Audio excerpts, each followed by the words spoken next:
Vue de là-haut, la région de San Pedro est une région verte où la forêt semble s'étendre à perte de vue. Une fois sur terre, l'on se rend vite à l'évidence. Il s'agit là que des plantations d'EVA, de palmiers à huile et de cacao. La forêt n'existe pratiquement plus. Face à la disparition très avancée de la forêt ivoirienne, le gouvernement a pensé à sa reconstitution.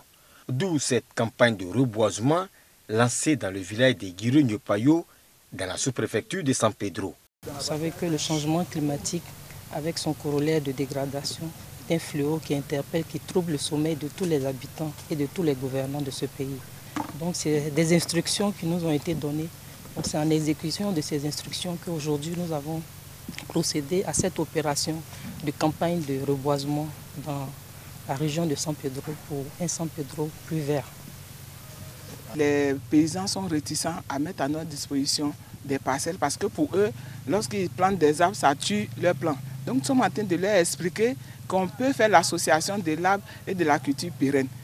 Si le gouvernement a pensé à nous pour implanter des arbres, c'est une bonne chose. C'est pour ça que moi-même, j'ai planté 2 pour que nous gagnions la pluie. 500 hectares devront être reboisés en cette année 2019 dans la région de San Pedro. Les arbres plantés l'année dernière à la préfecture de San Pedro poussent bien, donnant ainsi des résultats encourageants. Conduite par son deuxième vice-président Gouizier Lambert, la délégation de la Chambre nationale des chefs traditionnels et rois de Côte d'Ivoire à Béoumi.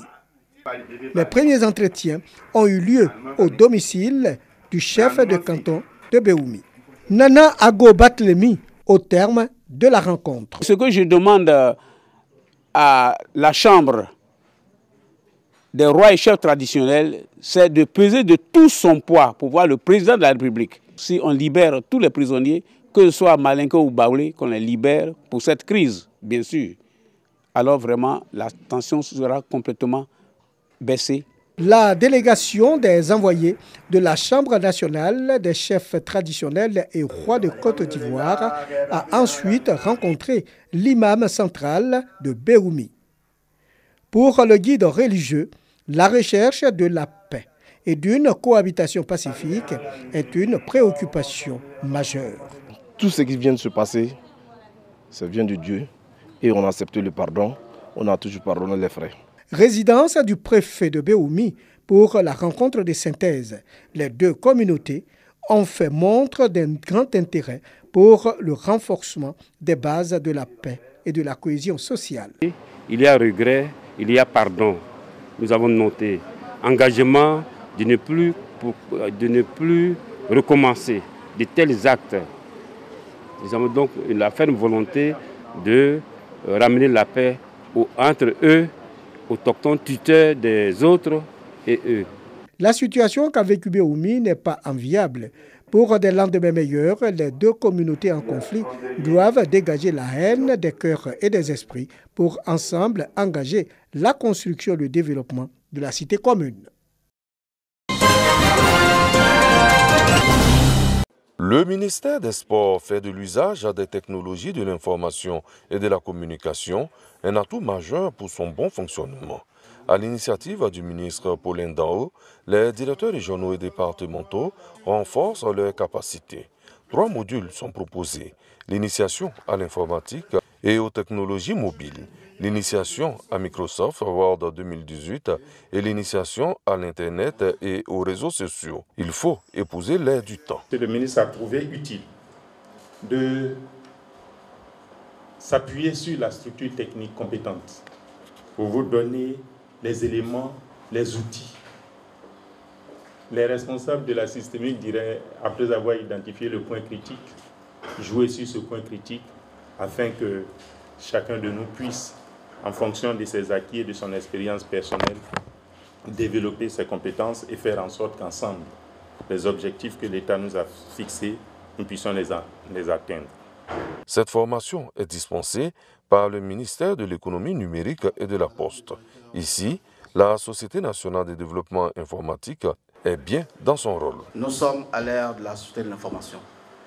Et les réalités de cette société de l'information sont telles que le nouveau lettré, comme l'a si bien dit tout à l'heure monsieur le secrétaire général, ce n'est plus celui qui sait seulement lire et écrire.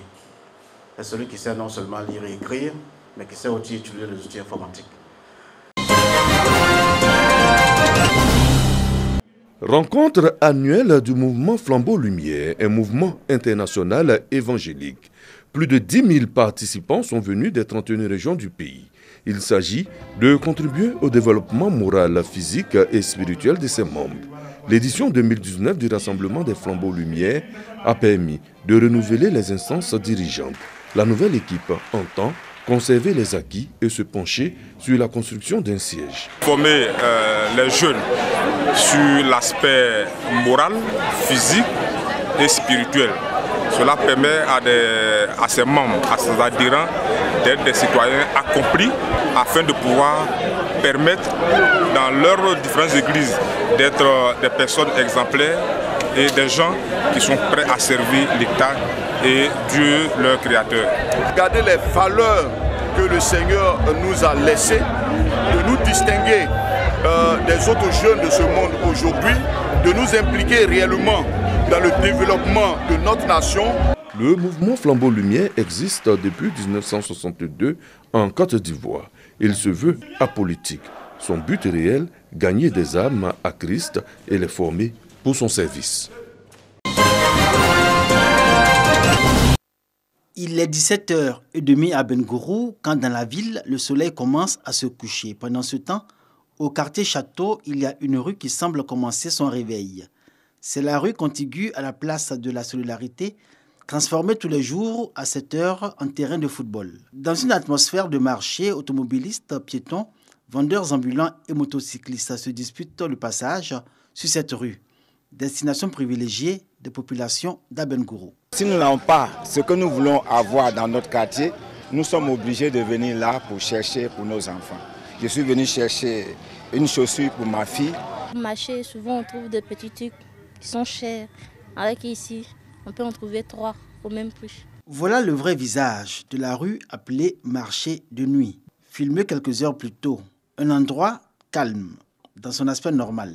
Mais aussitôt le soleil a disparu dans le ciel, cette rue subit une totale transformation pour devenir cette rue commerçante, bruyante, chaude, attractive même, qui fait la singularité du quartier Château autant qu'il ajoute au pittoresque de la ville. Tous les soirs, le commerce y est roi. Avec ses vedettes, ses vendeurs d'origine ghanéenne pour la plupart, aux techniques de vente bien particulières. Venez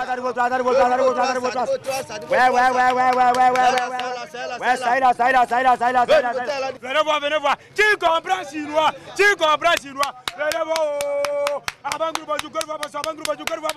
C'est ainsi tous les jours de la semaine, de 17h30 jusque tard dans la soirée en ce lieu, où vendeurs et acheteurs tirent de leur présence de réels bénéfices. Il n'y a pas de honte. Bon, il y a des gens même qui appellent. Tu donnes ton numéro, quand on casse net, on t'appelle, premier choix. Tu viens, tu tries. Et puis, il y a des bons trucs dedans. On dit toujours que c'est les habits des Blancs. Qui n'aime pas porter habits des Blancs? Donc, tout le monde vient ici. On se croise. Les tasses sont un peu réduites. C'est pas comme au grand marché. Comme c'est la nuit seulement, c'est 3 000 par mois. Le marché de nuit d'Abengourou est le lieu de prolongement des activités des petits commerçants du marché central.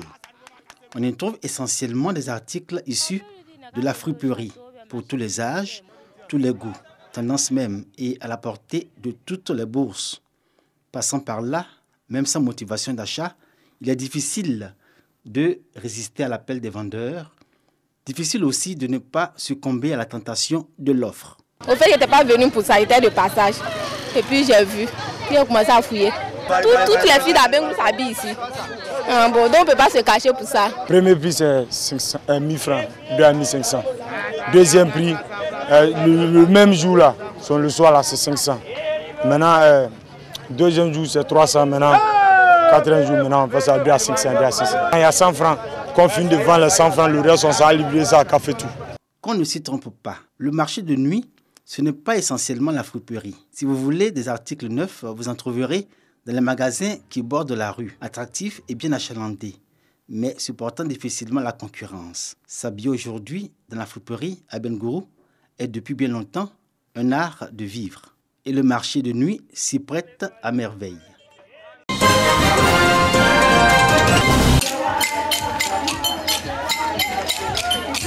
Lundi 10 juin 2019, un lundi de Pentecôte dans le monde. En Côte d'Ivoire, l'instant est particulièrement chargé de symboles pour la catégorie de Noé Atiblé. C'est un moment choisi par les fidèles de Noé Atiblé pour célébrer les 10 ans de la consécration de la catégorie à l'Esprit Saint. C'était à la chapelle Sainte-Thérèse de l'Enfant Jésus de Vitré 1. À l'origine de la création de la demeure consacrée à l'adoration du Seigneur Jésus-Christ, à Kegui Pacom, avec aujourd'hui à ses côtés les paroissiens de Noé Atiblé, toujours à la recherche de la paix et de l'unité. Des efforts dont ils se réjouissent à travers cette messe d'action de grâce.